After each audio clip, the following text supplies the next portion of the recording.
താജ്മഹലിന്റെ പ്രധാന താഴികക്കുടത്തിൽ ചോർച്ച കണ്ടെത്തി. കഴിഞ്ഞ 3 ദിവസത്തെ കനത്ത മഴയെ തുടർന്നാണ് ചോർച്ചയുണ്ടായത് എന്നും കേടുപാടുകൾ സംഭവിച്ചിട്ടില്ല എന്നും പുരാവസ്തു വകുപ്പ് അധികൃതർ അറിയിച്ചു.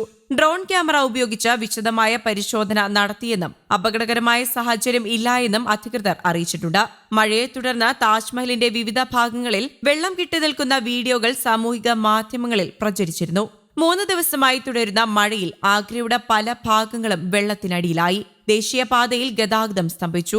വിദ്യാലയങ്ങൾ അടച്ചിട്ടിരിക്കുകയാണ്. ലോകമഹാത്ഭുതങ്ങളിൽ ഒന്നായ താജ്മഹൽ ഉത്തർപ്രദേശിലെ ആഗ്രയിൽ യമുന നദീതീരത്ത് സ്ഥിതി ചെയ്യുന്നു. ന്യൂഡൽഹിയിൽ നിന്ന് ഏകദേശം 200 കിലോമീറ്റർ ദൂരത്താണിത്. ഭാര്യ മുംതാസ് മഹലിന്റെ സ്മരണയ്ക്ക് ഷാജഹാൻ ചക്രവർത്തിയാണ് താജ്മഹൽ പണി കഴിപ്പിച്ചത്.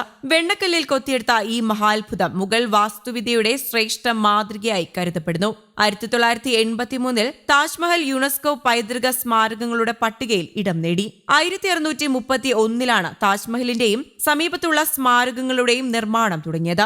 ആയിരക്കണക്കിന് കലാകാരന്മാരും ശില്പികളും ചേർന്ന് 22 വർഷമെടുത്താണ് പണി പൂർത്തിയാക്കിയത്. അന്ന് 3.2 കോടിയാണിതിന് വേണ്ടി ചക്രവർത്തി ചെലവിട്ടത്. പെർഷ്യൻ, തുർക്കിക്, സാരസൻ, യൂറോപ്യൻ, രാജപുത് ശൈലികളുടെ സമഞ്ജസമായ സമ്മേളനമാണ് താജ്മഹലിനെ വേറിട്ടതാക്കുന്നത്. കേവലമായ ഒരു ശവകുടീരത്തിൽ നിന്ന് കാലാതിവർത്തിയായ പ്രണയകുടീരമായി ഈ വെണ്ണക്കൽ സൗധം മാറിയതും അതുകൊണ്ട് തന്നെയാണ്. ഉസ്താദ് മുഹമ്മദ് ലാഹോരി, ഉസ്താദ് ഈസ എന്നിവരാണ് താജ്മഹലിന്റെ മുഖ്യ ശില്പികളായി വിലയിരുത്തപ്പെടുന്നത്. കുംഭഗോപുരത്തിന്റെ താഴെയാണ് മുംതാസ് മഹലിന്റെ ഭൗതിക അവശിഷ്ടം സൂക്ഷിച്ചിട്ടുള്ളത്. തൊട്ടടുത്ത് തന്നെ ഷാജഹാന്റെ കബറിടവും സ്ഥിതി ചെയ്യുന്നുണ്ട്. തലമുറകളെ വിസ്മയിപ്പിച്ചുകൊണ്ട് നിലകൊള്ളുന്ന താജ്മഹൽ ഇപ്പോൾ ആർക്കിയോളജിക്കൽ വകുപ്പിന് കീഴിലാണുള്ളത്. അതേസമയം സെപ്റ്റംബറിലെ റെക്കോർഡ് മഴയ്ക്ക് ശേഷം ഡൽഹി ഈ വർഷത്തെ ഏറ്റവും ശുദ്ധമായ വായുവാണ് ശ്വസിക്കുന്നത്. മികച്ച ഗുണനിലവാരം രേഖപ്പെടുത്തുന്ന വളരെ ചുരുക്കം സമയങ്ങളിൽ ഒന്നാണ് ഇതെന്ന് രേഖപ്പെടുത്തപ്പെടുന്നു. ദേശീയ തലസ്ഥാനം 52ന്റെ എയർ ക്വാളിറ്റി ഇൻഡെക്സ് രേഖപ്പെടുത്തി. ന്യൂനമർദ്ദവും പ്രവർത്തനവും സജീവമായ മൺസൂൺ ട്രോഫും ചേർന്നതാണ് ഈ സുപ്രധാന പുരോഗതിക്ക് കാരണമായത്.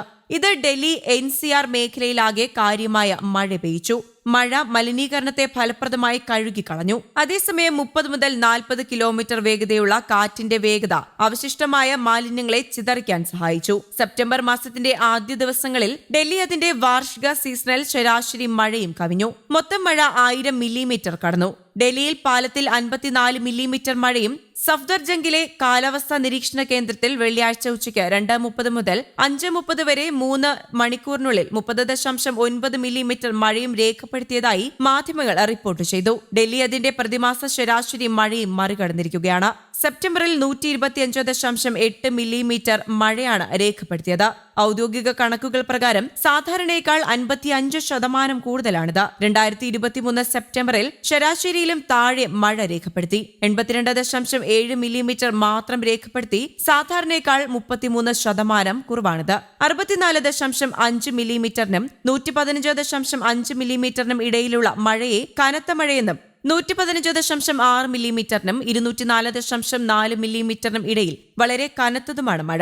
204.5 മില്ലിമീറ്ററിന് മുകളിൽ അതിശക്തവുമായ മഴയായാണ് കണക്കാക്കപ്പെടുന്നത്. News desk, Kerala Kaumudi.